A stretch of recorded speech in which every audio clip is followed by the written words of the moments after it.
শিক্ষকদের digital content প্রতিযোগিতায় সারা দেশে জাতীয়ভাবে প্রথম স্থান অধিকারী। প্রিয় শিক্ষার্থী বন্ধুরা, আমরা লাস্ট ক্লাসে ফিনান্স প্রথম পত্র ষষ্ঠ অধ্যায় দীর্ঘমেয়াদী অর্থায়নের একটি লেকচার শুরু করেছিলাম। সেখানে আমরা বন্ড কি, বন্ডের ধারণা এবং বন্ডের বৈশিষ্ট্য নিয়ে আলোচনা করেছি। Today we are going to discuss about the types of bond and how can we determine the value of bond, অর্থাৎ বন্ডের প্রকারভেদ এবং বন্ডের মূল্য নির্ধারণ। এই দুটো টপিক নিয়ে আমরা ইনশাল্লাহ আলোচনা করব। তো আজকের ক্লাস শেষে তোমরা বিভিন্ন ধরনের বন্ডের আলোচনা করতে পারবে, যেগুলো আমাদের ক এবং ক্ষয়ে অনেক সময় আসে, আর বন্ডের মূল্য নির্ধারণকারী উপাদান সমূহ ব্যাখ্যা করতে পারবে। যেহেতু আমরা নেক্সট ক্লাস থেকে হোপফুলি ম্যাথ শুরু করব এই অধ্যায়ের, সো আজকের ক্লাসটা খুব গুরুত্বপূর্ণ, বিশেষ করে ভ্যালু অফ বন্ড ডিটারমিনেশন, অর্থাৎ বন্ডের মূল্য নির্ধারণের যে উপাদানগুলো সেগুলো আমাদের ভালো করে বুঝতে হবে। তো শিক্ষার্থী বন্ধুরা, বন্ডকে তার বৈশিষ্ট্যের উপর ভিত্তি করে মূলত বিভিন্ন ভাগে ভাগ করা যায়। প্রত্যেকটি প্রকারভেদের ক্ষেত্রে আয় এবং ঝুঁকির মাত্রার সাপেক্ষে পার্থক্য পরিলক্ষিত হয়। অর্থাৎ আমরা যদি বিষয়টা সিম্পলি বুঝতে চাই যে একটা বন্ড মূলত দীর্ঘমেয়াদী ঋণের দলিল। তো এই দীর্ঘমেয়াদী ঋণের দলিলটাই কিন্তু তার রেভিনিউ এবং লেভেল অফ রিস্ক অনুযায়ী আসলে কিন্তু ডিফারেন্সটা আমরা দেখি যে বন্ডটা আসলে কোন ধরনের বন্ড। এবং আমরা যখন গাণিতিক সমস্যা সমাধান করব তখন কিন্তু ঠিক এই প্রকারভেদের উপরই এক একটা বন্ডের সূত্র বা ফর্মুলা এক এক ধরনের হবে। তো বন্ডকে কয়েক ভাগে ভাগ করা যায়। প্রথম হলো depending on the issuing authority bond are classified, অর্থাৎ ইস্যুকারী প্রতিষ্ঠানের উপর ভিত্তি করে বন্ডকে ভাগ করা যায়। ডিপেন্ডিং অন দ্য কোলাটারাল, অর্থাৎ মর্টগেজ বা জামানতের উপর ভিত্তি করে সিকিউরিটি যেটা, বন্ডকে ভাগ করা যায়। Depending on the ownership of bond is classified, বন্ডকে তার মালিকানার উপর ভিত্তি করে শ্রেণী বিভাগ করা যায়। এবং there are some other salient features depending on which bond is classified, অর্থাৎ অন্যান্য কিছু বৈশিষ্ট্য আছে যে এই বৈশিষ্ট্যের উপর ভিত্তি করে বন্ডকে ভাগ করা যায়। তো মূলত এই চারটা ভাগই বন্ডকে ভাগ করা যায়। তো আমরা প্রথমে দেখি ইস্যুকারী প্রতিষ্ঠানের উপর ভিত্তি করে বন্ডের শ্রেণী বিভাগ। বিভিন্ন প্রতিষ্ঠান আসলে কিন্তু বন্ড ইস্যু করে, যেটা আমরা লাস্ট ক্লাসে শিক্ষার্থী বন্ধুরা তোমাদের মনে আছে যখন বন্ডের ইস্যুকারী প্রতিষ্ঠান সম্পর্কে আমরা জেনেছিলাম। There are four authorities who have right to issue the bond. তো এই যে চার ধরনের ইস্যুকারী প্রতিষ্ঠান আছে, ঠিক একইভাবে ইস্যুকারী প্রতিষ্ঠানের উপর ভিত্তি করে বন্ডকে মূলত দুইটা ভাগে ভাগ করা যায়। একটা হলো ট্রেজারি বন্ড আর একটা হলো কর্পোরেট বন্ড। নিচে এগুলো আলোচনা করা হলো। সেক্ষেত্রে বন্ধুরা, আমরা ট্রেজারি বন্ডের একটি নমুনা দেখতে পাচ্ছি, 100 টাকার প্রাইজ বন্ড। ট্রেজারি বন্ডটা কিন্তু অনেকটা প্রাইজ বন্ডের মতো।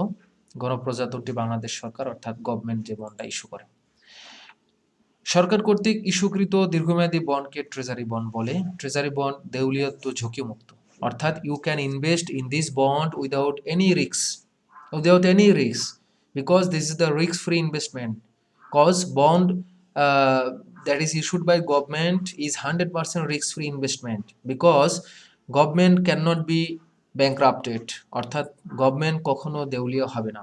এই কারণেই ট্রেজারি বন্ডের বিনিয়োগকে আমরা বলি ঝুঁকিমুক্ত বিনিয়োগ বা রিস্ক ফ্রি ইনভেস্টমেন্ট। উদাহরণস্বরূপ আমরা বলতে পারি বাংলাদেশ ব্যাংক সরকারের পক্ষে 5 বছর এবং 10 বছর মেয়াদি ট্রেজারি বন্ড ইস্যু করে থাকে। তবে এখানে একটা বিষয় হলো যে ট্রেজারি বন্ডের ইল্ড অন্যান্য বন্ডের চেয়ে কম। ইল্ড বলতে এখানে বোঝাচ্ছে শিক্ষার্থী বন্ধুরা আয়ের হার। কারণ তুমি কিন্তু জেনে নিয়েছো যে ট্রেজারি বন্ডে যদি তুমি বিনিয়োগ করো then it has no risk. For this reason its yield also lower comparatively to the corporate bond or other bond. তো এরপর আমরা দেখব corporate bond. It is a corporate bond, you are seeing the picture here. একটা corporate bond তোমরা দেখতে পাচ্ছ। তো company বা কর্পোরেশন কর্তৃক ইস্যুকৃত দীর্ঘমেয়াদী বন্ডকে কর্পোরেট বন্ড বলা হয়। বেশিরভাগ বৃহৎ কোম্পানি তাদের প্রয়োজনীয় তহবিল বন্ডের মাধ্যমে সংগ্রহ করে থাকে। কর্পোরেট বন্ডকে সিনিয়র সিকিউরিটি বলা হয়, কারণ হলো কোম্পানি বিলোপ সাধন যখন হয় তখন অগ্রাধিকার শেয়ার হোল্ডার এবং সাধারণ শেয়ার হোল্ডারদের তাদের দাবি পরিশোধের আগেই এই কর্পোরেট বন্ড হোল্ডারদেরকে তাদের দাবি পরিশোধ করা হয়। তো বিষয়টা খুবই গুরুত্বপূর্ণ যে আমরা জানলাম যে কর্পোরেট বন্ড হলো যারা সবার আগে তাদের দাবি দেওয়া মিটানোর সুযোগ পায় এবং তাদের তাদের যে কোম্পানির যে লাভের অংশ, অর্থাৎ তাদেরকে যে আমরা কুপন রেট বা সুদ প্রদান করি, এটা সবার আগে দিতে হবে। তো এই হলো মূলত ইস্যুকারী প্রতিষ্ঠানের উপর ভিত্তি করে বন্ডকে দুইটা ভাগ করা যায়। নেক্সট আমরা দেখব জামানতের উপর ভিত্তি করে। তো এখানে ইস্যুকারী প্রতিষ্ঠানের উপর ভিত্তি করে আরেক ধরনের বন্ড দেখা যায়, বৈদেশিক বন্ড, ফরেন বন্ড। তো বৈদেশিক সরকার বা কোম্পানি কর্তৃক ইস্যুকৃত বন্ডকে বৈদেশিক বন্ড বলে। বৈদেশিক কর্পোরেট বন্ডে দেউলিয়াত্ব ঝুঁকির সম্ভাবনা থাকে, কারণ যে কোনো কর্পোরেট বন্ডে কিন্তু দেউলিয়ার ঝুঁকি আছে। এছাড়া মুদ্রা বা বৈদেশিক বিনিময় ঝুঁকিও আছে, কারণ বৈদেশিক যে কোম্পানি যার কাছ থেকে তুমি বন্ডটা কিনতেছো, তারা যদি চলে যায়, লাপাত্তা হয়ে যায়, দেন ইটস এ হিউজ রিস্ক। এখন আমরা দেখবো শিক্ষার্থী বন্ধুরা, জামানতের উপর ভিত্তি করে বন্ডকে আসলে দুইটা ভাগে ভাগ করা যায়। একটা হলো জামানত যুক্ত বন্ড, সিকিউরড বন্ড, আর একটা হলো আনসিকিউরড বন্ড, অর্থাৎ জামানতহীন বন্ড। তো প্রথমে আমরা দেখব জামানত যুক্ত বন্ড। প্রথমে শিক্ষার্থী বন্ধুরা আমরা যেটা দেখব সেটা হলো জামানত যুক্ত বন্ড। যে সকল বন্ডের বিপরীতে বিভিন্ন ধরনের সম্পত্তি, যেমন হতে পারে আর্থিক সম্পত্তি বা রিয়েল অ্যাসেট। আর্থিক সম্পত্তি তো বুঝতেই পারছো, শেয়ার, ডিবেঞ্চার এগুলো। আর রিয়েল অ্যাসেট মানে জমি, দালান কোঠা, গাড়ি, যন্ত্রপাতি, এগুলো জামানত হিসেবে রাখা হয়, তাকে জামানতযুক্ত বন্ড বলে। যেমন মর্টগেজ বন্ড, বন্ধকি বন্ড হলো এই জামানতযুক্ত বন্ডের একটি এক্সাম্পল। যে সকল বন্ড স্থায়ী সম্পদ জামানত রেখে ইস্যু করা হয়, তাকে মর্টগেজ বন্ড বা বন্ধকি বন্ড বলা হয়। এটা খুব গুরুত্বপূর্ণ একটি বিষয় জামানতযুক্ত বন্ডের ভিতরে। জামানতবিহীন বন্ড, আমরা জামানতবিহীন বন্ডও দেখি। জামানত ছাড়া যখন বন্ড ইস্যু করা হয়, তখন তাকে জামানতহীন বা জামানতবিহীন বন্ড বলে। জামানতবিহীন বন্ডকে ঋণপত্র বা ডিবেঞ্চার বলা হয়। খুবই গুরুত্বপূর্ণ, এই লাইনটা মনে রাখবা, খুবই গুরুত্বপূর্ণ শিক্ষার্থী বন্ধুরা। এটা অনেক সময় এমসিকিউ আসে, এখান থেকে আমরা ভুল করি। জামানতবিহীন বন্ডকে ঋণপত্র বা ডিবেঞ্চার বলা হয়, এটা মাথায় রাখবা। জামানতবিহীন বন্ডকে বলা হয় ঋণপত্র বা ডিবেঞ্চার। তবে বৃহৎ কোম্পানি এবং financially solvent company who has better credit rating, অর্থাৎ যাদের ক্রেডিট রেটিং অনেক ভালো, যারা নিয়মিত ডিভিডেন্ড বা লভ্যাংশ প্রদান করে, ঋণ পরিশোধের ক্ষমতা আছে, যাদের দায়ের এগেনস্টে অ্যাসেট ভালো, তারা এই ক্রেডিট রেটিংয়ে ভালো মান পায়। তো এই সমস্ত প্রতিষ্ঠান যারা আর্থিকভাবে সচ্ছল, বৃহৎ বড় company who has better credit rating, তারা এই ঋণপত্র বা ডিবেঞ্চার ইস্যু করতে পারে। এই জামানতবিহীন বন্ডকে আবার কয়েকটা ভাগে ভাগ করা যায় শিক্ষার্থী বন্ধুরা। প্রথম হলো ঋণপত্র, এটা তো একটু আগে বলেছি। দীর্ঘমেয়াদী জামানতবিহীন ঋণের হাতিয়ার বা দলিলকে ঋণপত্র বলে। শুধুমাত্র বৃহৎ এবং আর্থিকভাবে সচ্ছল কোম্পানি, যাদের ক্রেডিট রেটিং অনেক ভালো, তারা এই ঋণপত্র ইস্যু করতে পারে। এরপর হলো আয় বন্ড, যেটাকে আমরা ইনকাম বন্ড বলি। যে বন্ডের সুদ পরিশোধ নির্ভর করে বন্ড ইস্যুকারী কোম্পানির আয়ের উপর, তাকে আয় বন্ড বলে। অর্থাৎ if the company has excess income, if the company can earn excess revenue, then it will give you the interest on your bond. অর্থাৎ যখন কোম্পানির আয় মোটামুটি সচ্ছল অবস্থায় থাকবে, যথেষ্ট থাকবে, দেন এই বন্ডের সুদ তোমাকে দেওয়া হবে। এ ধরনের বন্ড বা সাধারণ প্রচলিত বন্ডের মতোই, তবে এক্ষেত্রে সুদ পরিশোধ নির্ভর করে ঋণ গ্রহীতা কোম্পানির আয়ের উপর। যদি কোম্পানির আয় পর্যাপ্ত পরিমাণ হয়, দেন কোম্পানি কিন্তু তোমার এই বন্ডের সুদ দেবে। Otherwise the issuing company will not give the interest to bond holder. তাহলে বিষয়টা কি দাঁড়ালো? আয় বন্ড হলো তোমার একটা কন্ডিশনাল বন্ড, যেখানে ইনকাম, এক্সেস ইনকাম হলে বা সাফিসিয়েন্ট ইনকাম হলে, দেন কোম্পানি তোমাকে ইন্টারেস্ট পে করবে। অধীন ঋণপত্র বা সাবঅর্ডিনেটেড ডিবেঞ্চার। কোম্পানির ঋণপত্র সময়ের মধ্যে যদি এমন ধরনের কিছু ঋণপত্র থাকে যেগুলোর দাবি অন্যান্য নিশ্চয়তাবিহীন ঋণপত্রের দাবি পরিশোধের পর মেটানো হয়, তবে সে ধরনের ঋণপত্রকে অধীন ঋণপত্র বলে। কোম্পানির বিলোপ সাধন ঘটলে অন্যান্য ঋণ পরিশোধ না হওয়া পর্যন্ত অধীন ঋণপত্র পরিশোধ করা হয় না। মানে আমরা কিন্তু একটা দেখেছিলাম সিনিয়র বন্ড, একটু আগে দেখেছিলাম, আর এটা হলো সাবঅর্ডিনেটেড বন্ড, সাবঅর্ডিনেটেড ডিবেঞ্চার। মানে বিষয়টা এরকম যে অন্যান্য ঋণপত্রের দাবি পরিশোধ করার পর, তারপর কিন্তু তোমার এই ঋণপত্র হোল্ডারদের তাদের দায় দাবি পরিশোধ করা হয়।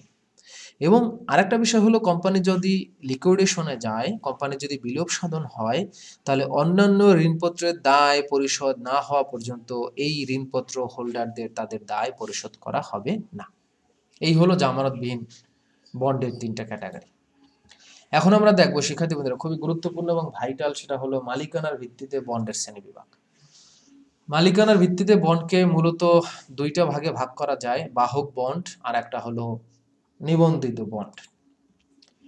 বাহক বন্ড, বিআরআর বন্ড, এই ধরনের বন্ড বা অঙ্গীকারপত্র বাহক কর্তৃক যে কোনো সময় ভাঙানো বা অন্য কোনো ব্যক্তির নিকট হস্তান্তর করা যায়। মানে হলো, নর্মালি আমরা যে বন্ডটা কিনি, কোম্পানি যখন দীর্ঘমেয়াদী অর্থায়নের দরকার হয় তখন কিন্তু কোম্পানি আসলে আর্থিক বাজারে, ফিনান্সিয়াল মার্কেটে বন্ড, ঋণপত্র এগুলো ইস্যু করে। তো নর্মালি বন্ড যিনি কিনে তাকে আমরা বলি বন্ড হোল্ডার বা বন্ড গ্রহীতা বা বন্ডের বাহক। তো এই বাহক বন্ড হলো এমন একটা বন্ড যে ক্ষেত্রে বন্ডের যে বাহক থাকবে সে যে কোনো সময় এই বন্ডটা ভাঙাতে পারবে বা অন্য কোনো ব্যক্তির নিকট হস্তান্তর করতে পারবে, অর্থাৎ ওনারশিপ চেঞ্জ করতে পারবে। নর্মালি কিন্তু বন্ডের ওনারশিপ চেঞ্জ করা যায় না, অর্থাৎ বন্ড যখন তুমি কিনেছো, কোম্পানি তোমাকে পার ইয়ার ইন্টারেস্ট দেবে আনটিল দ্য ম্যাচুরিটি পেইড, আর ম্যাচুরিটি পে করে দেওয়ার পর বন্ডটা রিডিম হয়ে যাবে, এবং রিডিম হয়ে যাওয়ার পর তোমার সাথে বন্ড হোল্ডার, তুমি আর কোম্পানি, বন্ড ইস্যুইং কোম্পানি, এদের সম্পর্ক শেষ হবে। এর ভিতরে তুমি বন্ডটা সাধারণত অন্য কারো কাছে হস্তান্তর করতে পারবে না, ট্রান্সফার করতে পারবে না। বাট এই বন্ডটা যদি বাহক বন্ড হয়, BRR bond, then you have right two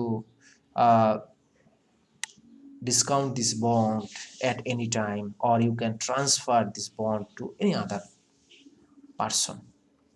এই ধরনের বন্ডের সঙ্গে বিশেষ কুপন লাগানো থাকে। এই বন্ডে বিশেষ কুপন থাকে। আমরা জানি যে প্রত্যেকটা বন্ডেরই একটা করে কুপন রেট থাকে, যেটাকে আমরা বলি সুদের হার, রাইট? তবে বাহক বন্ডের কথা আমরা যেটা মাত্র জানলাম, যে বাহক বন্ডের ক্ষেত্রে কি থাকবে, বিশেষ কুপন লাগানো থাকবে, এবং কুপনের নির্দিষ্ট কোনো তারিখে কত সুদ পরিশোধ করা হয়েছে তা উল্লেখ করা হয়। অর্থাৎ এটা কিন্তু স্পেশাল একটা ক্যাটাগরি বন্ড, যেখানে তোমাকে কি করা থাকবে, বিশেষ স্পেশাল কুপন লাগানো থাকবে, এবং এই কুপনে নির্দিষ্ট কোন তারিখে কত সুদ পরিশোধ করা হয়েছে তাও এটা মেনশন করা থাকবে। এই কারণে এই বাহক বন্ডকে কুপন বন্ড নামে অভিহিত করা যায়। খুবই গুরুত্বপূর্ণ লাইন শিক্ষার্থী বন্ধুরা, এমসিকিউর জন্য এটা দাগায় রাখতে পারো যারা বই সাথে নিয়ে আমাদের সাথে ক্লাসে আসো। এই কারণে বাহক বন্ডকে কুপন বন্ড নামেও অভিহিত করা যায়। বন্ড কিন্তু সুদের হারের ভিত্তিতে বন্ডকে 2টা ভাগে ভাগ করা যায়, একটা হলো কুপন বন্ড আর একটা হলো জিরো কুপন বন্ড। এটা আমরা একটু পরেই দেখব। তো নর্মালি বাহক বন্ড যেটা, সেটাই হলো কুপন বন্ড। বাহক বন্ডকে কুপন বন্ড বলা হয়, অর্থাৎ সুদ দেওয়া হবে এমন বন্ড। বাহক বন্ডের প্রাপ্য সুদ আদায়ের জন্য বাহককে বন্ডটির অনুমোদিত প্রতিনিধির নিকট উপস্থাপিত করতে হয়। আমি তোমাদেরকে একটু আগে বলেছি যে বাহক বন্ড এমন bond that you can transfer to any other person.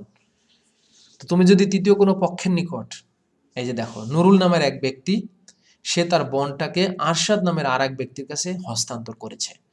এখন এই আরশাদ যিনি ব্যক্তি, তিনি যদি এই বন্ডের নির্ধারিত সুদ আদায়ের জন্য, প্রাপ্য সুদ আদায়ের জন্য নুরুল যার কাছ থেকে বন্ডটি কিনেছিল, অর্থাৎ বন্ড ইস্যুকারী কর্তৃপক্ষ অনুমোদিত প্রতিনিধি, তার নিকট উপস্থাপন করতে হবে।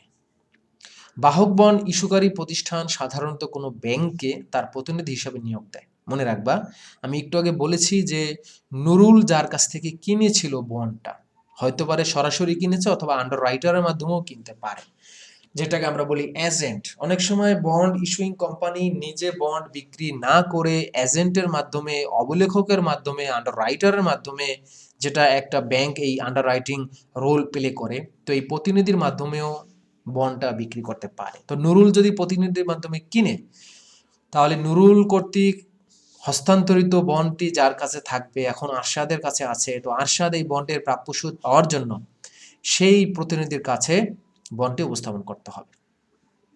তো সাধারণত ব্যাংক প্রতিনিধি হিসাবে নিয়োগ পায় এবং প্রতিনিধি ব্যাংক বাহক বন্ড যাচাই করার পর ইস্যুকারী কর্তৃপক্ষের ঘোষিত নিয়ম অনুযায়ী সুদ পরিশোধের ব্যবস্থা করে। অর্থাৎ if Arshad has the right two get the interest, then the agent bank must have to pay the interest before its investigation is successful or satisfied. It is satisfied through its investigation যে সবকিছু ঠিক আছে, সবকিছু যাচাই করার পর ঠিক আছে, দেন প্রি ডিটারমাইন্ড ইন্টারেস্ট রেট প্রদানের জন্য এজেন্ট ব্যাংক ব্যবস্থা নেয়।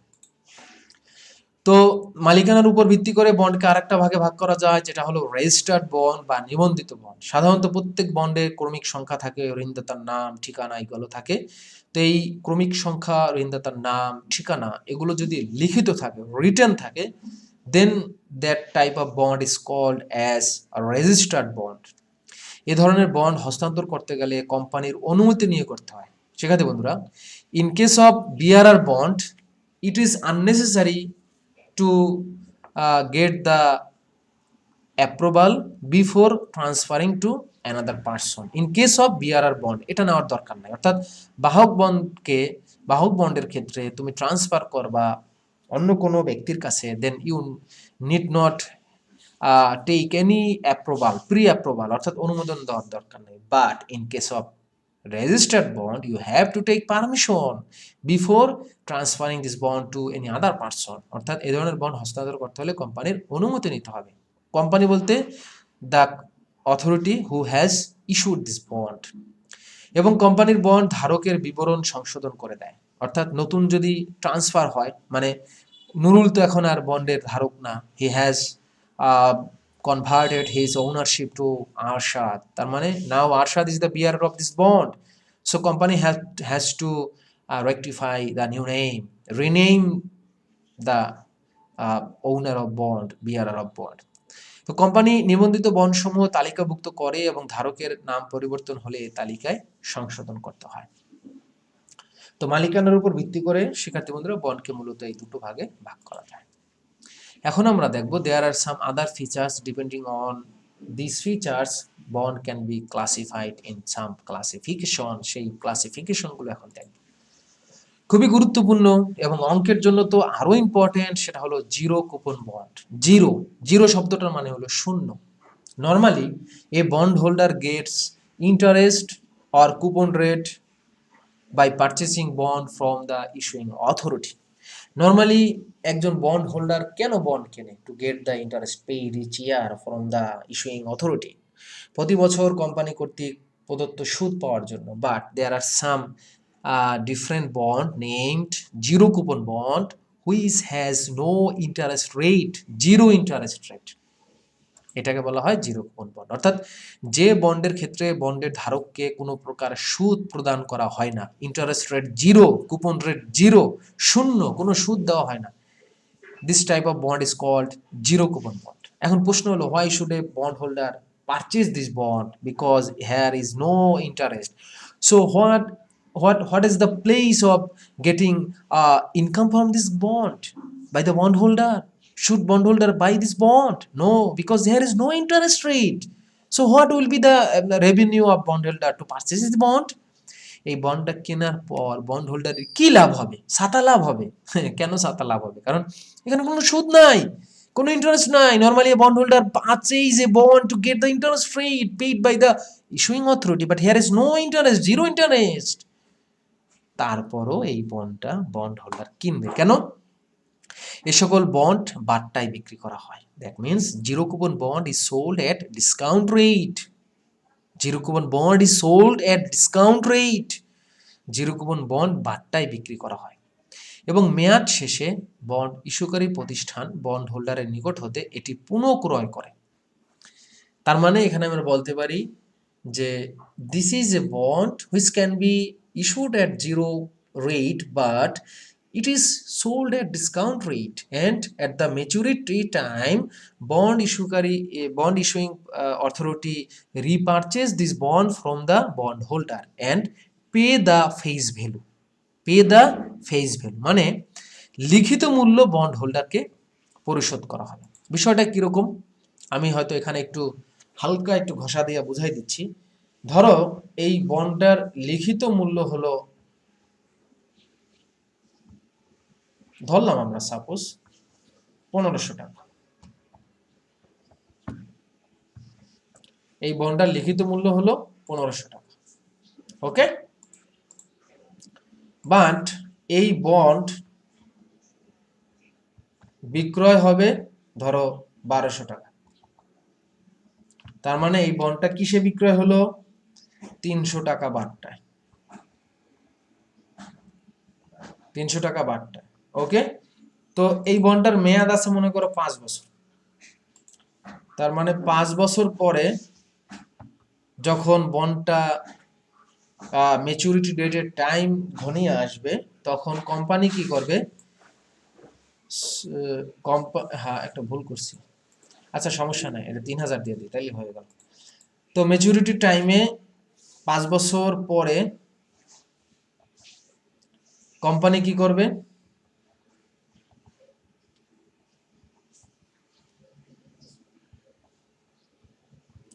কোম্পানি এই লিখিত মূল্যই পরিশোধ করবে। কোম্পানি 15,000 টাকায় কি মূল্য কি পরিশোধ করবে। তার মানে ম্যাচুরিটি ডেটে কোম্পানি কি করলো? ম্যাচুরিটি ডেটে কোম্পানি ফেস ভ্যালু মানে লিখিত মূল্যই পরিশোধ করলো। তাহলে আমি যদি বলি যে আসলে তাহলে এখানে আমাদের যে বন্ড হোল্ডারের লাভ কি? বন্ড হোল্ডারের লাভ হইল 15,000 টাকায়, সরি 12,000 টাকায় সে বন্ডটা তার কাছে বাট্টায় বিক্রি হয়েছিল, আর মেয়াদ শেষে তাকে 15,000 টাকা পরিশোধ করা হবে, যেটা লিখিত মূল্য। তার মানে আলটিমেট সে লাভ করলো 3,000 টাকা। ওকে, তাহলে কি জানলাম? যে এই বন্ডটা হলো একটা বিশেষ শ্রেণীর বন্ড, যেখানে আমরা তিনটা বৈশিষ্ট্য অলরেডি পেয়ে গেছি। First one is here is no interest rate, second is here it is sold at discount rate, third one is at the maturity time or maturity date, bond holder issuing company will repurchase this bond from the bond holder. That means issuing authority will pay the face value at the maturity date and repurchase this bond. তো bond holder বা বিনিয়োগকারী লাভ বলতে বন্ডের সমমূল্য হতে ক্রয় মূল্য বাদ দেওয়ার পর যা থাকে বোঝায়। উদাহরণস্বরূপ এখানে আরো একটা উদাহরণ দেওয়া আছে।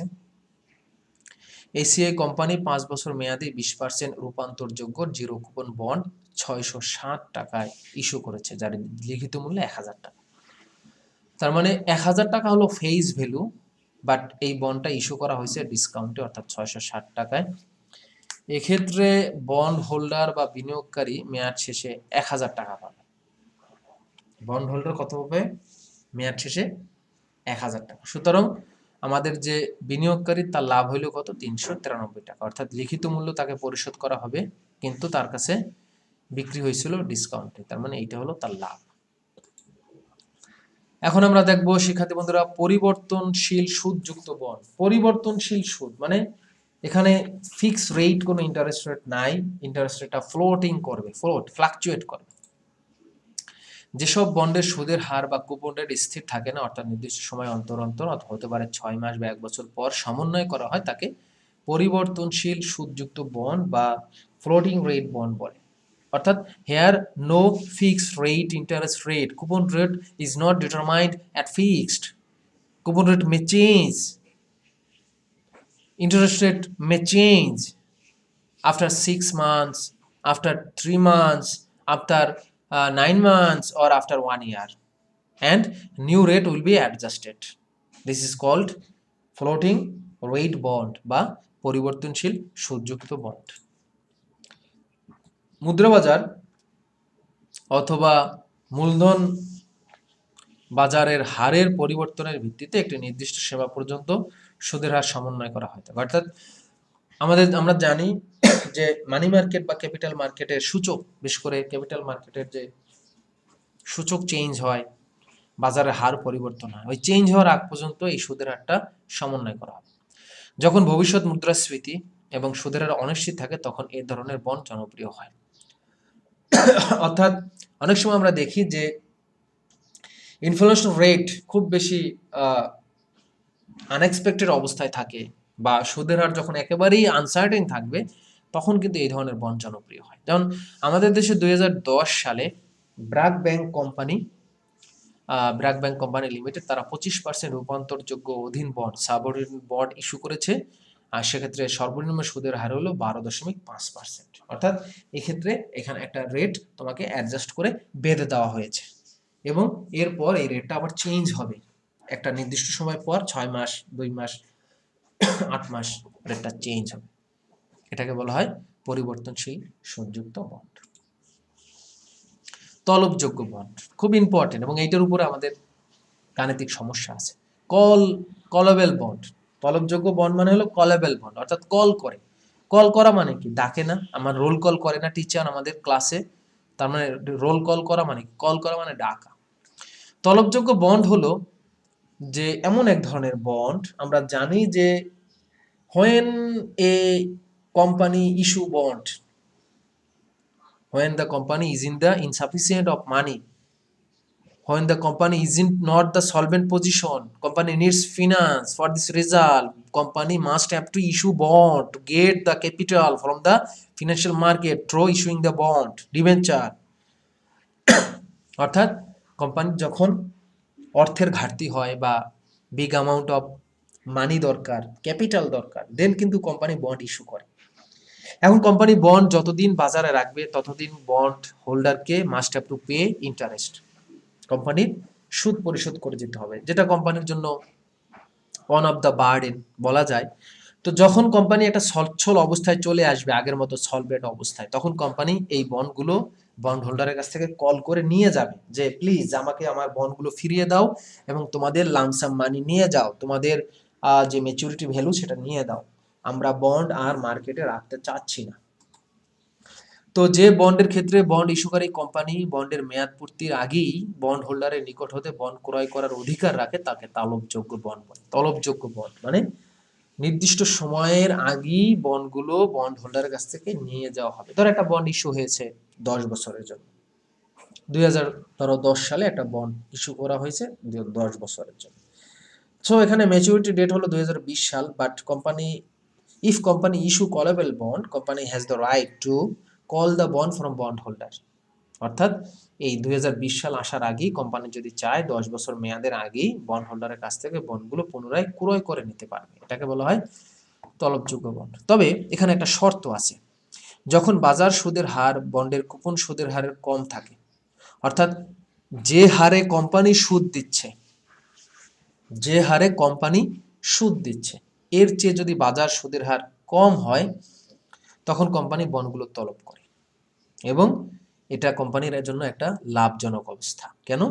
কোম্পানির সুদ বেশি, কোম্পানি বন্ডে সুদ দিচ্ছে বেশি কিন্তু বাজারে তো সুদ কম, তখন কোম্পানি এই বন্ডগুলো কল করে ওই বাজার সুদের হারে, যেটা কম সুদের হার, সেই সুদের হারে নতুন করে বন্ড ইস্যু করে। তো এখান থেকে একটা প্রশ্ন আমাদের আসতে পারে যে একটা কোম্পানি কখন বন্ডগুলো তলব করতে পারে, কখন বন্ডগুলো ফেরত চাইতে পারে? যখন কোম্পানি বাজার সুদের হারের চেয়ে বেশি সুদের হার দেয়, অর্থাৎ কোম্পানির কুপন রেট বেশি কিন্তু বাজার সুদের হার কম। সেক্ষেত্রে কোম্পানি তো দেখবে যে হ্যাঁ আমার তো লস হচ্ছে, বাজারের চেয়ে আমার কুপন রেট বেশি দেওয়া হচ্ছে, আয় রে বাবা রে বাবা, কোম্পানির তখন সব বন্ড কল করবে বন্ড হোল্ডারের কাছ থেকে এবং নতুন করে কম রেটে, বাজার সুদের হারে কোম্পানি বন্ড ইস্যু করবে।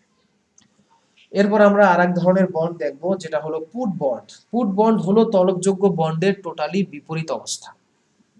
In case of callable bond, we have seen that bondholder company has the right to repurchase the bond. অর্থাৎ তলবযোগ্য বন্ডের ক্ষেত্রে আমরা দেখেছি বন্ড ইস্যুইং কোম্পানির কাছে ক্ষমতা থাকে নির্দিষ্ট মেয়াদের আগেই বন্ডগুলো চেয়ে নেওয়ার।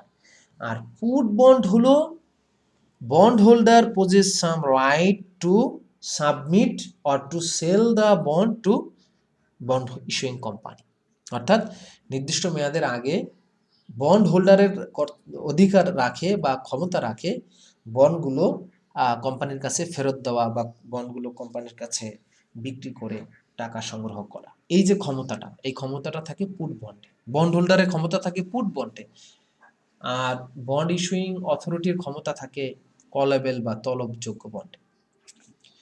যে বন্ডের ক্ষেত্রে বন্ড হোল্ডারের অধিকার রয়েছে বন্ডটি ইস্যুকারী প্রতিষ্ঠানের কাছে সমমূল্যে বিক্রি করে টাকা ফেরত পাওয়ার তাকে পুট বন্ড বলে। অর্থাৎ নির্দিষ্ট মেয়াদের আগেই তুমি বন্ড হোল্ডার, তোমার যদি মনে চায় যে না বন্ডগুলো আর আমি আমার কাছে রাখবো না, আমি কোম্পানির কাছে বিক্রি করে পরিশোধ্য মূল্য বা মেয়াদপূর্তি মূল্য সংগ্রহ করো, তাহলে তুমি পারবে। এটা পুট বন্ড হলে পারবে। স্থির কুমোর রেট বন্ডের ক্ষেত্রে বাজারে সুদের হার বৃদ্ধি পেলে বন্ডের মূল্য হ্রাস পায়। ফলে বন্ড হোল্ডার বন্ড ইস্যুর তারিখ হতে একটি নির্দিষ্ট সময়, যেমন উদাহরণস্বরূপ 5 বছর পর বন্ডগুলো বাজারে বিক্রি করে প্রাপ্ত অর্থ অধিক হারে অন্য কোথাও বিনিয়োগ করতে পারে। যদি এরকম হয় যে বাজার সুদের হার বেড়ে গেছে কিন্তু কোম্পানির কুপন রেট কম, কোম্পানি কম সুদ দিচ্ছে, তো তখন বন্ড হোল্ডার চিন্তা করবে হায় হায় বাজারে বেশি সুদ আর কোম্পানি কম দিচ্ছে, তাই বন্ড আর রাখবো না, এই বন্ডগুলো আমরা বাজারে বিক্রি করে দেব, কোম্পানির কাছে বিক্রি করে দেব এবং আমরা নতুন করে অন্য কোথাও বিনিয়োগ করব। সেটা এই পুট বন্ডের ক্ষেত্রে শিক্ষার্থীরা সম্ভব। লাস্ট অন্যান্য বৈশিষ্ট্যের ভিত্তিতে লাস্ট যে বন্ড সেটা হলো কনভার্টেবল বন্ড বা রূপান্তরযোগ্য বন্ড। এই বন্ডগুলোকে কি করা যায়? শেয়ারে রূপান্তর করা যায়। যদি কোনো বন্ডকে তার ধারক প্রয়োজনে বা নিজ ইচ্ছায় কোম্পানির সাধারণ শেয়ারে রূপান্তরিত করতে পারে তাহলে এই বন্ডকে রূপান্তরযোগ্য বন্ড বলে।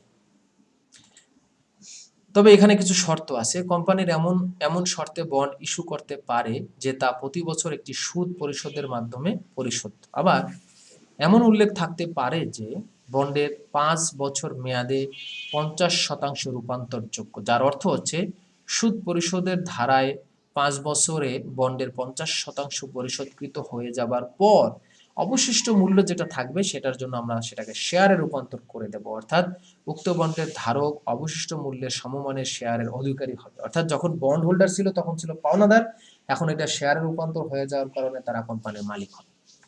তবে এখানে কথা আছে, if a bond is converted to share once it will not be reconverted to bond again. অর্থাৎ বন্ড একবার শেয়ারে রূপান্তর হয়ে গেলে তাকে আবার নতুন করে বন্ডে রূপান্তর করা যায় না।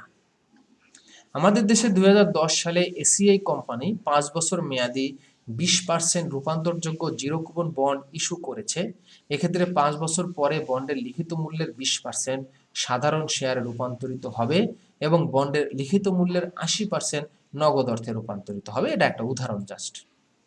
সেক্ষেত্রে বন্ধুরা এখন আমরা দেখব বন্ডের মূল্য নির্ধারণ, অর্থাৎ how can we determine the present value of bond. একটা বন্ডের ভ্যালু কত হবে এটা ডিপেন্ড করে কিছু কিছু বিষয়ের উপরে। যেমন যে কোনো সম্পত্তির মূল্য নির্ণয় করার প্রক্রিয়াকে মূল্যায়ন বা ভ্যালুয়েশন বলে। এই সম্পত্তি দুই ধরনের হতে পারে, যেটাকে রিয়েল অ্যাসেট বলে যেমন জমি, দালান কোঠা, আসবাবপত্র, যন্ত্রপাতি, আর একটা হলো ফাইন্যান্সিয়াল অ্যাসেট যেমন শেয়ার, অগ্রাধিকার শেয়ার, বন্ড, ঋণপত্র, এগুলো হলো আর্থিক সম্পত্তি। অর্থাৎ মূল্যায়ন হলো এমন একটি প্রক্রিয়া যার মাধ্যমে ঝুঁকি এবং আয়ের মধ্যে সমন্বয়ের মাধ্যমে কোনো সম্পত্তির মূল্য নির্ণয় করা হয়। তো মূল্যায়ন প্রক্রিয়ার 3টি প্রধান উপাদান আছে। একটা হলো নগদ প্রবাহ, অর্থাৎ এই সম্পদের এগেইনস্টে কতটুকু নগদ আন্তঃপ্রবাহ হচ্ছে এবং আমার কত নগদ বহিঃপ্রবাহ গেল। নগদ প্রবাহের সময়কাল, কত সময় ধরে আমি নগদ টাকা পাবো, ঝুঁকি ও প্রত্যাশিত আয়ের হার। তো এগুলোর উপর ডিপেন্ড করে বন্ডের মূল্য নির্ধারণ করা যায়। তো প্রথমে হলো ক্যাশ ফ্লো, নগদ প্রবাহ। যে কোনো সম্পত্তির মূল্য নির্ভর করে এটা হতে ভবিষ্যতে যে নগদ প্রবাহ পাওয়া যাবে তার উপর। অর্থাৎ if you purchase a bond you must have some interest rate in each year, this is called a cash inflow, and at the maturity date you will get the lump sum money at a time, this is called the maturity value। অর্থাৎ একটা bond যদি তুমি কেনো, এই bond থেকে তুমি ভবিষ্যতে দুই ধরনের নগদ প্রবাহ পাবে। পার ইয়ার ইকুয়াল ইন্টারেস্ট পেইড পেমেন্ট পাবে, সুদ পাবে সমানভাবে, এবং মেয়াদ শেষে একসাথে তুমি একটা লামসাম মানি পাবে, যেটাকে আমরা পরিশোধ্য বা মেয়াদ পূর্তি মূল্য বলি। এই নগদ প্রবাহ হতে পারে বার্ষিক নগদ প্রবাহ, মিশ্র নগদ প্রবাহ এবং কি এককালীন নগদ প্রবাহ, যেটা আমরা তৃতীয় অধ্যায়ে দেখেছি। এককালীন নগদ প্রবাহ, মিশ্র বা অসমান নগদ প্রবাহ, সমান নগদ প্রবাহ, যেটাকে বার্ষিকী বলি। কোনো আর্থিক সিকিউরিটি অর্থাৎ শেয়ারে বিনিয়োগ করলে লভ্যাংশ এবং বন্ডে বিনিয়োগ করলে সুদ পাওয়া যায়। এখন আমরা দেখব নগদ প্রবাহের সময়কালটা কি। এই যে আমরা সময় দেখতেছি নগদ প্রবাহ প্রতি বছর কয় বছর ধরে পাবো, এই বিষয়টা টাইমিং অফ ক্যাশ ফ্লো যেটাকে বলা হয়। নগদ প্রবাহ অনুমান বা নির্ধারণ করার পর ওই নগদ প্রবাহের সময় অবশ্যই জানতে হবে, অর্থাৎ সম্পত্তি হতে নগদ প্রবাহ কখন পাওয়া যাবে এটা কি প্রতি বছরের শুরুতে না প্রতি বছরের শেষে? আমরা জানি শুরুতে হলে সেটা বকেয়া বা অগ্রিম বার্ষিকী, শেষে হলে সেটা সাধারণ বার্ষিকী। যদিও নগদ প্রবাহ বছরে যেকোনো সময় ঘটতে পারে, আলোচনার সুবিধার্থে আমরা ধরে নিব যে নগদ প্রবাহ বছরের শেষে ঘটতে পারে। এরপর দেখার বিষয় হলো এই বন্ড বা ইনভেস্টমেন্ট থেকে আমার রিস্ক কিরকম এবং রিকোয়ার্ড রিটার্ন কতটুকু। রিকোয়ার্ড রিটার্ন মানে হলো এটা অনেকটা কস্ট অফ ক্যাপিটাল, অর্থাৎ তুমি যে বন্ডে ইনভেস্ট করছো এই মানিটা তো তুমি অন্য কোথাও থেকে সংগ্রহ করছো, তার মানে তোমার ন্যূনতম একটা আয়ের হার এই ইনভেস্টমেন্ট থেকে অবশ্যই দরকার। কোনো নগদ প্রবাহের সাথে জড়িত ঝুঁকির মাত্রা এর মূল্যকে প্রভাবিত করে। সাধারণত নগদ প্রবাহের ঝুঁকি যত বেশি অথবা কম, নিশ্চিত যেতেই হোক, এটির মূল্য তত কম হবে। অধিক ঝুঁকিকে উচ্চ প্রত্যাশিত আয়ের হার, হায়ার রিকর্ড রিটার্ন অথবা বাট্টার হার, ডিসকাউন্ট রেট ব্যবহার করে সমন্বয় করা হয়। ঝুঁকি যত বেশি হবে, প্রত্যাশিত আয়ের হার, রিকর্ড রিটার্ন তত বেশি হবে, এবং ঝুঁকি যত কম হবে, প্রত্যাশিত আয়ের হার তত কম হবে। অর্থাৎ ঝুঁকির উপরে ডিপেন্ড করতেছে তোমার এই বন্ডের মূল্য কিরকম হবে। যদি ঝুঁকি বেশি হয়, বন্ডের মূল্য স্বাভাবিকভাবে বেশি হবে। যদি ঝুঁকি কম হয়, তাহলে বন্ডের মূল্য সাধারণভাবে কম হবে। সেক্ষেত্রে বন্ধুরা এখন আমরা একটা উদ্দীপক নিয়ে আসছি, উদ্দীপকটা আমরা সলভ করবো। এখানে আমাদের বেশ 7 থেকে 8টা প্রশ্ন আছে, 8টা প্রশ্ন। আমরা এই 8টা প্রশ্ন এখন সলভ করব। এই 8টা প্রশ্ন যদি আমরা সলভ করি সেক্ষেত্রে বন্ধুরা, তাহলে আমাদের আরো বেশ কিছু সমস্যা বের হবে। 1, সরকার 20 বছর মেয়াদী স্থির আয়যুক্ত সিকিউরিটি ইস্যু করেছে। 20 বছর মেয়াদী, ঠিক আছে? তাহলে এটা ট্রেজারি বন্ড। কেন? কারণ সরকার কোনো বন্ড ইস্যু করলে সেটা কোন বন্ড হয়? Treasury bond. তার মানে এখানে সরকার ইস্যু করছে, এখানে কোনো কর্পোরেট ইস্যু করে নাই, বেসরকারি কোনো সংস্থা ইস্যু করে নাই, সরকার ইস্যু করছে, তার মানে এটা একটি ট্রেজারি বন্ড। 2, আলফা কোম্পানি স্থির আয়যুক্ত এক ধরনের সিকিউরিটি ইস্যু করেছে। উক্ত সিকিউরিটি বিনিয়োগকারীগণ কোম্পানির পাওনাদার। তার মানে এটা আমরা বলতে পারি কর্পোরেট বন্ড। সাধারণ বন্ডের নিয়ম যেটা এখানে সেটাই দেওয়া আছে, অর্থাৎ কর্পোরেট বন্ড বলতে বোঝাচ্ছে এখানে প্রতি বছর তুমি এই বন্ড থেকে নির্দিষ্ট হারে কুপন রেট পাবে, যেটাকে আমরা ইন্টারেস্ট রেট বলি। বিটা কোম্পানির বন্ড ইস্যুর মাধ্যমে তহবিল সংগ্রহ করে, তবে কোনো সুদ দেওয়া হবে না। কখন সুদ দেওয়া হবে না? আয় না হওয়া পর্যন্ত। তার মানে এটা ইনকাম বন্ড। গামা কোম্পানি স্থির আয়যুক্ত সিকিউরিটি ইস্যু করেছে, যার বিপরীতে কোম্পানি একটি বিল্ডিং জামানত রেখেছে। তার মানে এটা জামানতযুক্ত বন্ড। লামিয়া কোম্পানি 10 বছর মেয়াদী বন্ড বাট্টা ইস্যু করেছে। বিনিয়োগকারীগণ বন্ড হতে কোনো সুদ পাবে না, তবে মেয়াদ পূর্তিতে লিখিত মূল্য ফেরত পাবে। তার মানে এটা জিরো কুপন বন্ড। এটা হলো zero coupon bond. Zero coupon bond বলার কারণ হলো জিরো কুপন বন্ড বাট্টায় বিক্রি হয়, এখানে কোনো সুদ দেওয়া হয় না, মেয়াদ পূর্তিতে লিখিত মূল্যই ফেরত দেওয়া হয়। 6, সুজন লিমিটেড 20 বছর মেয়াদী বন্ড ইস্যু করেছে, তবে বাজার সুদের হার হ্রাস পেলে বন্ড ইস্যুর 4 বছরের মধ্যেই কোম্পানি উক্ত বন্ড হোল্ডারের নিকট হতে ক্রয় করার অধিকার পাবে। তার মানে তলবযোগ্য বন্ড। তলবযোগ্য বন্ড বলার কারণ হলো এখানে কোম্পানির ক্ষমতা আছে বা সুযোগ আছে বন্ড হোল্ডারের কাছ থেকে বন্ডটি ছিনিয়ে নেওয়া, বন্ডটি ফেরত নেওয়া, এটাকে বলা হয় তলবযোগ্য বন্ড। 7, নাফসিয়া কোম্পানি 15 বছর মেয়াদী বন্ড ইস্যু করেছে, তবে বাজারে সুদের হার পরিবর্তন ঘটলে বন্ড হোল্ডার লিখিত মূল্যে উক্ত বন্ড কোম্পানির নিকট থেকে বিক্রি করতে পারবে। এটা হলো পুট বন্ড। 8, তড়িৎ কোম্পানি 10 বছর মেয়াদী বন্ড ইস্যু করেছে, তবে মেয়াদ শেষে বন্ড হোল্ডারগণ উক্ত বন্ডের বিপরীতে শেয়ার পাবে। তার মানে বন্ডটাকে আমরা শেয়ারে কনভার্ট করে দেবো, এটা হলো রূপান্তরযোগ্য বন্ড। তো শিক্ষার্থী বন্ধুরা, আজকের ক্লাসটা আমরা এখানে শেষ করব। তানজির হোসেন রাব্বি স্যার আজকে তোমাদের সামনে বন্ডের মূল্য নির্ধারণ প্রক্রিয়া এবং বন্ডের বিভিন্ন প্রকারভেদ আলোচনা করেছেন। নেক্সট ক্লাস থেকে আমরা গাণিতিক সমস্যা সমাধান করব। সে পর্যন্ত সবাই ভালো থাকো, নিরাপদে থাকো। মনে রাখবা, পরিশ্রম কখনোই পরিশ্রমীকে বিনা পারিশ্রমিকে বিদায় দেয় না। হতাশাকে হতাশ করতে পারলেই তুমি সফল। তুমি বিল কিস হবা না বিল গেটস হবা, সেটা ডিপেন্ড করে আজকে তোমার কাজের দ্বারা।